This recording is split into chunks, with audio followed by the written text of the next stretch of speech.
عصارة مال فواكه كهربائية حجم صغير.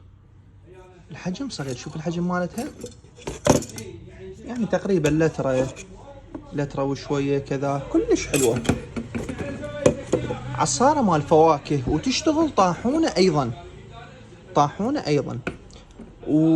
وطاحونة أيضا للمواد الصلبة، يعني التفاح شو اسمه كذا، أول مرة تطحنه ورا ما تطحنه تخفه، يعني ترجع تعصره. كلش حلوة، اقتصادية بسحب الكهرباء، 600 واط، كلش حلوة وسهلة الاستخدام.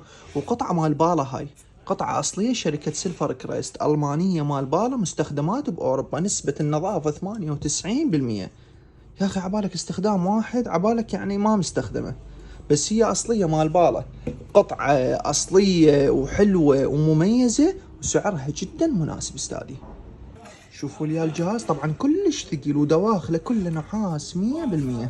هاي التفاصيل مالته الواطية، شوف لي يا استاذي، جيرماني، قطعة حلوة جدا مميزة، كامل مواصفات، والسعر جدا مناسب استاذي. قطعة أصلية مال بالا شركة سيلفر كريست. سعر القطعة 19,000، توصيل 3000 دينار إلى جميع المحافظات. للحجز اكتب رقمك وعنوانك، وثاني يوم توصل الطلبية.